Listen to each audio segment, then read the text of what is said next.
비만으로 인해 발생하는 질환이 무려 20%에 가까이 차지하게 된다고 합니다. 그래프에 보이시는 것처럼 체중은 24주간 꾸준히 감소한 걸 볼 수 있고요. 단백질과 섬유질 함량이 가장 높은 브랜드들은 바로 비만, 강아지들에게도 고질병이 되고 있습니다. 여러가지 정형질환, 심폐질환, 장내 미생물 불균형, 소화기 질환, 심지어 종양의 발생까지 증가를 시킨다고 하는 무서운 질환인데요. 이러한 비만을 고치기 위해 다양한 식단을 사용해서 강아지에게 맞는 다이어트 식단을 연구하고 있습니다. 제가 찾아본 논문들 자료는 공통점으로 근데 단점이 있어요. 체내 조성을 유지를 하며 살을 빼기가 정말 어렵더라 라는 점이었어요. 그래서 이 논문들에서는 몸에서 지방을 뺀 지수, 제지방 지수라고도 부르는데요. 이게 체중 감량되면서 과도하게 함께 빠지는 경향을 보인다고 합니다. 또한 비만 자체가 일으키는 체내 미생물총의 불균형 또한 이러한 단점을 악화시킵니다. 그래서 오늘의 주제는 강아지의 식단, 고탄, 고단 다이어트입니다. 2022년 일리노이와 텍사스에서 연구를 했습니다. 12마리의 비만 강아지를 대상으로 해서 고탄수화물, 고단백질 시기를 통해 체중을 감량한 강아지들에서 신체 조성 변화 그리고 미생물총의 변화에 집중을 해서 분석해 보았습니다. 먼저 12마리의 강아지들을 4주 동안 고탄수화물, 고단백질 시기를 통해 체중 유지를 하는 기간을 가졌습니다. 그 이후 기준 시기에 20%를 감량하기 시작해서 주간 1.5%의 체중을 감량하는 24주간의 프로토콜을 진행해 보았는데요. 굉장히 배고팠겠네요. 비만의 진단은 어떻게 했냐면 흔히 알려진 바디 컨디션 스코어라고 하는 지표를 사용했어요. 강아지들의 비만도를 측정하는 방법으로 5개의 단계 혹은 9개의 단계를 사용하는 방법이 있는데 이 논문에서는 9개의 단계를 사용하는 방법으로 9단계 중에서 8단계 이상의 아이들만 참여를 시켰습니다. 바로 결과를 보도록 하겠습니다. 24주간에 걸쳐 체중의 변화량 그리고 칼로리 섭취량을 그래프화한 건데요. 그래프에 보이시는 것처럼 체중은 24주간 꾸준히 감소한 걸 볼 수 있고요. 중간에 갈라지는 그래프를 볼 수 있는데 여기서 정상 체중, 일반적으로 바디 컨디션 스코어가 5단계까지 내려온 아이들 같은 경우는 점차 다시 섭취하는 칼로리를 늘려가며 정상 시기로 복귀시켰습니다. 먼저 여기서 살짝 의아해할 수 있는 게 고탄수화물, 고단백질인데 칼로리를 줄인다. 되게 어렵게 느껴지실 수 있는데 여기서 말한 탄수화물이 뭐였냐면 식이섬유질을 뜻한대요. 그래서 강아지들이 섭취를 하여도 소화돼서 흡수되지 않는 성분의 탄수화물을 뜻하게 된 거였어요. 결론만 말하자면 채식과 단백질을 많이 먹인 시기였다고 이해를 하실 수 있겠네요. 이러한 고섬유질, 고단백질 시기를 통해서 포화도를 빨리 촉진시키고 이상적인 신체 조성을 유지를 하며 미생물총의 정상화를 유도를 하기 위한 식단이었습니다. 계속 이어서 결과를 보겠습니다. 체중은 꾸준히 감소를 하게 되고 체지방량 그리고 체지방 비율을 또한 감소하는 걸 볼 수 있어요. 여기서 중요하게 봐야 되는 건 제지방량, 바로 지방을 제외한 체내 조성의 비율은 아주 미약하게 감소했다는 걸 알 수 있고요. 종점까지 도달할 때 제지방량의 비율은 오히려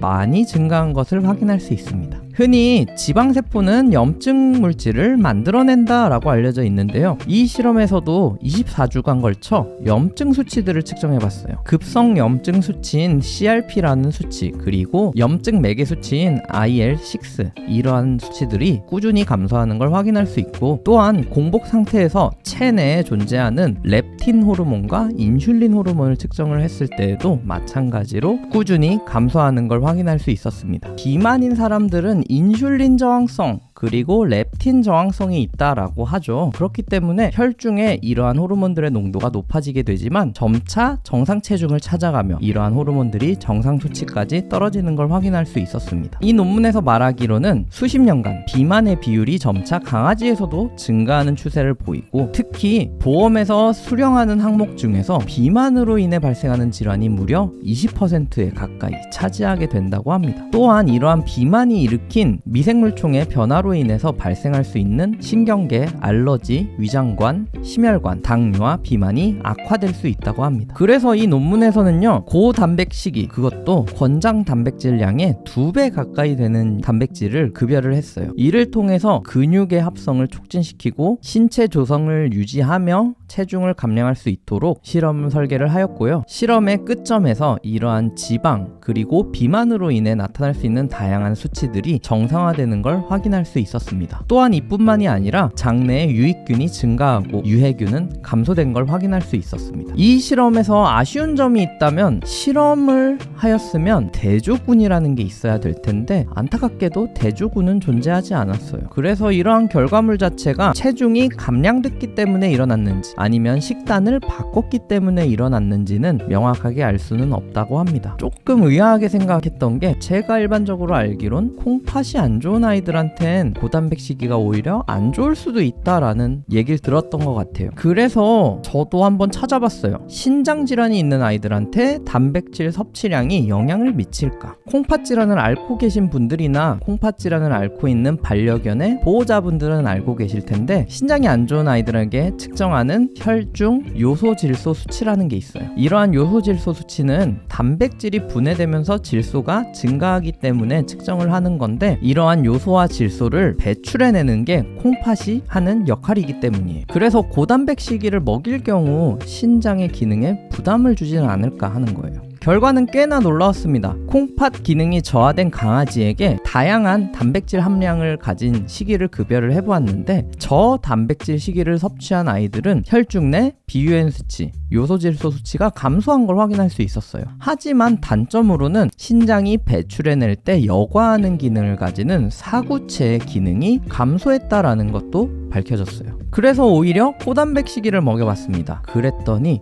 뚜렷한 부작용은 확인되지 않았다라는 보고가 있어요. 신장이 안 좋은 아이들한텐 일반적인 단백질 수치를 가지고 있는 식이를 급여하는 걸 권장드리고 싶네요. 그래서 오늘의 주제인 고탄 고단 단백질 논문의 기준을 통해서 본 시중에 판매되고 있는 다이어트 사료들의 성분 함량을 비교해봤어요. 이 사료들의 단백질 그리고 섬유질의 함량을 비교를 해볼 텐데요. 본 논문에서 나왔듯이 신체 조성을 해치지 않고 미생물총을 정상화시키며 살을 뺄 수 있는 사료가 뭔지 알아보도록 하겠습니다. 단백질 함량부터 봤습니다. 탑 3. 1등은 오리젠의 피트 앤 트림 독입니다. 오리젠 같은 경우는 자연이 의도한 그대로 고단백 식이를 가장 자연스럽게 급여하기 위해 라는 회사 방침에 입각하여 아무래도 높은 단백질 함유량을 가지고 있게 되고 또한 다른 브랜드보다 무엇보다도 단백질과 지방 성분이 가장 높았어요. 두 번째는 아카나의 라이트 앤 피트입니다. 아카나 같은 경우는 자연 방목한 자연산 고기 등 원재료 자체에 집중을 한 월등한 품질을 추구하는 브랜드예요. 3위는 요세라독 라이트입니다. 요세라독 같은 경우는 지속 가능한 프리미엄 사료를 만드는 회사로 독일의 5대 강아지 사료 브랜드 중 하나입니다. 탑 3 사료입니다. 1위는 로얄 캐닌 세타이어티 스몰 독인데요. 로얄 캐닌과 같은 경우는 프랑스에서 만들어진 개와 고양이를 우선으로 하는 원칙 아래 50년 이상의 다양한 지식과 경험을 토대로 만들어내는 회사이죠. 두 번째는 힐스 메타볼릭 스몰 바이트입니다. 힐스 같은 경우는 미국 캔사스에서 먼저 만들어진 회사인데요. 여기 같은 경우는 과학을 토대로라는 원칙 하에 만들어진 회사인데 이 회사가 만들어진 계기가 굉장히 재밌어요. 창립자분의 강아지가 신장질환을 앓고 있었는데 이걸 도와주기 위해 사료회사를 설립했대요. 그래서 처음 만들어진 사료가 KD 사료라고 하는 아주 유명한 사료죠. 이게 첫 제품이었다고 해요. 이름이 매우 깁니다. Natural Balance Target Nutrition Pet-Dogs Diet Formula. Natural Balance 같은 경우는 미국 캘리포니아에서 설립된 회사로 영양학적 사실에 포커스를 둔 브랜드입니다. 단백질과 섬유질 함량이 가장 높은 브랜드들은 바로 1등 오리젠의 피트 앤 트림 독, 2등 로얄 캐닌 세타이어티, 3등 아카나의 라이트 앤 피트. 그래서 오늘 본 이 사료들 중에 이 탑 3 사료들이 고단백질, 고섬유질을 함유한 다이어트를 하면서도 신체 조성을 해치지 않는 가장 좋은 사료지 않을까라고 생각을 합니다.